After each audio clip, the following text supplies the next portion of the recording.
was saying it, but I wasn't even thinking about the career, because the thing is, the whole WrestleMania thing up until a while ago, it was all about Kurt Angle having his farewell match. I was like, well, they're not going to have two things. Why have they got two of these stipulations on one night? It's ridiculous. It was just over again, more matches, more of the same stuff. Just too much of the same here. And the match, I mean, 25 minutes. This went on way too long for my liking. If they had cut this down by 10 minutes, I would have probably given this more of a pass. But it went on, and they were using pliers, and what the hell was going on with his feet? And then Batista was getting wrapped up in stuff, like he was going to pull his neck off. The steel steps, they were used. I'll give them credit, they were landing on it and stuff like that, but it was just too much of a gimmick type thing for this. Again, it reminded me, I'd watched it just before WrestleMania as well, a Sting documentary, and it was like, yeah, this is kind of a bit like that in a way. It's just Triple H is kind of, he's used smoke and mirrors to kind of disguise a lot of the stuff here. But yeah, the ending of it was just, I mean, I'm sure it looked great on paper when they said, I'll jump up onto the steel steps and I'll smack you with that sledgehammer, and then bang, down, and 1, 2, 3, it'll be epic. But what I was surprised about, Matt, is the aftermath. They finished, you get Ric Flair and Triple H on the outside, and they just cut off. I was like, oh, that's that then. Couldn't believe it. No sort of sending off there for Batista. That was it. You're gone. Batista now officially says, Matt, he's retired. Are we surprised about that? Not really. I mean, it's not the first time he said it, is it? Really, that he's gone. I mean, they did miss something there. He did deserve a little bit of a sending. No, I think so. He wanted this. Yeah, he is like one of those kind of talents that were big in his generation and his time. In the 2000s, he was the guy. It was him and John Cena. You had your one or the other. So he deserved a bit more recognition for that. To me, it would have been more hilarious if he went, "Yeah, I'm retired, but I quit." It would have been so hilarious. Yeah, I think I would have just enjoyed if he'd have just said, "I quit." But there you go. Yeah, I said this before, Matt, and now we've gone past both those matches. I think that if Batista was going to do his last match, it was down to Batista wanting this, because even on TMZ and stuff, he was like, I just want to do that one last match with Triple H. I don't know what his big thing was with him, but yeah, he felt like that was the best way to end. But for me, wouldn't it have been great if they'd have had Roman and Batista or something? Batista as the heel, Roman as the baby face, and have Triple H and Drew get him over with Triple H, and have Batista have his last match with Roman.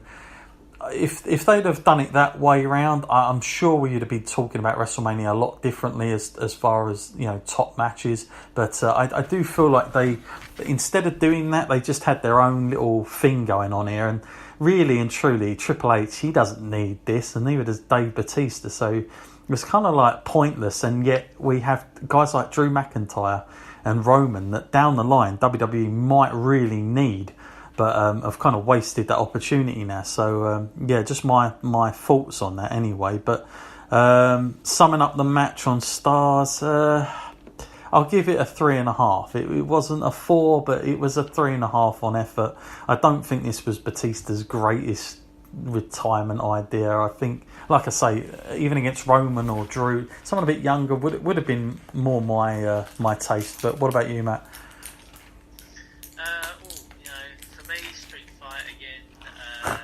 Triple H has had so many Street Fights, and to be objective about it, I look at where I replaced this match. Of all Triple H's Street Fights, would I want to see this one? And it's not quite close to the top of the list, really. It's like somewhere in the middle. I'm going to give it a 3 just because of that. It's standardly average. And even Triple H's character in this match was different. It felt like he needed a lot of assistance to beat Batista. Really? You would have thought that Triple H would still be quite on his game, whereas when Batista's been absent for such a long time, you think the ring rust would have played a factor. But no, he needed a lot of assistance. Yeah, maybe it was the flashbacks to Ronda last year. He thought, I better get Rick out there, give me that sledgehammer and do the damage. But yeah, Rick was there, of course. So yeah, that summed that one up for me. What did you give that on the stars? Sorry, I missed that. Oh yeah, just down the middle, a 3. Okay, fair enough. Now, this next match, Matt, I'm sure will get us talking here. Kurt Angle's farewell match up against Baron Corbin. They didn't change it. That is the one notable thing. And the other notable thing is during the match, Corey Graves makes it worse for me by saying, teased the idea, but fans really wanted John Cena for this match. I thought, blimey, maybe there is hope. Maybe John will come out at the end. Nah, they sort of threw that in there to make you feel even worse. Afterwards, this match. I mean, yes, Baron Corbin's the most hated guy and he's got heat. I'm not disagreeing with that, and all power to him, I'm sure. But talk about a terrible way to go out, Matt. I mean, I know legitimately his wife and everything came out and tweeted and said this is ridiculous. Even John Cena said a few things about it, but I don't know how much he could really say and couldn't. But this was horrible, and what a terrible way to go out in the end of this match. 6 minutes worth, and just an awful ending to it, wasn't it? What did you think? Yeah, definitely. Like I've said before, I said that at one point I do believe Kurt Angle was the best wrestler between those ropes.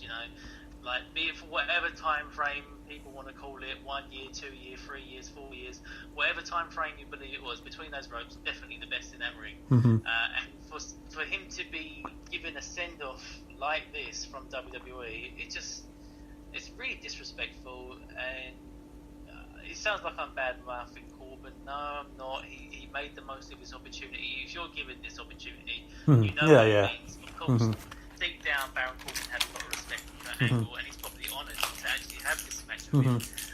It's just when WWE said a few months back, we're going to give the fans what they want, they weren't really telling the truth, because no one wanted this. No one wanted this match, and the uproar was so loud that WWE made note of it. Even Michael Cole said, tell us your thoughts. Tell us, do you think this is the right kind of idea? And whatever the fans were tweeting in and wasting their time, voicing an opinion to WWE that they weren't even going to listen to. They'd made their mind up, made their decision. It didn't matter what anyone else thought, because they had already decided what they were going to spend their whole 6 minutes on. I mean, I'm not making like Kurt Angle sound like he's the greatest wrestler going right now, because clearly he isn't. I mean, but inevitably there's always a decline in someone's performance the older you get, but there is that level of respect. Yeah, well, it just feels like another one of those Sting moments. This feels like what they did with Sting, and it's not right sometimes.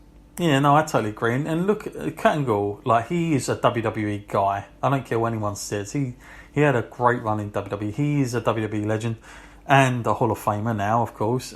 And, you think of guys that have had send-offs. Are you telling me Triple H is going to go out against somebody like a Baron Corbin? Of course he's not. He's just had a match with his mate Batista. I mean, he didn't get somebody like that. So I kind of feel really bad for Kurt Angle. You see Dave Batista go, well, I want this for my last match. Well, he gets that. But for Kurt Angle, I mean, I'm sure he might have written down a list of names. And I know the one thing I will say about Kurt Angle is he did always say, I want to put someone young over. I'm not doubting that. But at least let's have a match that we think, the guy that beats him is going to have like this huge run at the top. Baron Corbin is at the moment a character that is wearing a freaking half a suit. He's like Corporate Kane. It's not something I see going to the top at all. If it was, say, the old Baron Corbin, maybe I go with that. But this is a terrible version of it. He hasn't had a good run. It's not like he's been on anything with a winning streak or anything like that. So this was poorly executed, really disrespectful in my opinion. And, you look at past people like Shawn Michaels as the retirement match and Ric Flair, and Kurt Angle's up there with those guys, and he deserved something special, something to remember. This was not a special moment. And the end of it was embarrassing as well. I mean, you've got the commentators going, well, even though you hear him say you suck, that's done as a respectful thing, just in case you don't know. I'm like, oh, man. And you see poor Kurt Angle just sort of like get up after he's got beat. I mean, I think it showed, Matt, with the fans' reaction. They couldn't believe it. And then I thought, oh, maybe John Cena will come out now. Maybe somebody else. Maybe this isn't the end. No, nothing at all. Just that was it. And he walked off. And I just thought, wow, I wonder what his family really thought. Like, his family were there ringside to watch that. It's just really poor. But I don't know. What more can you say, Matt?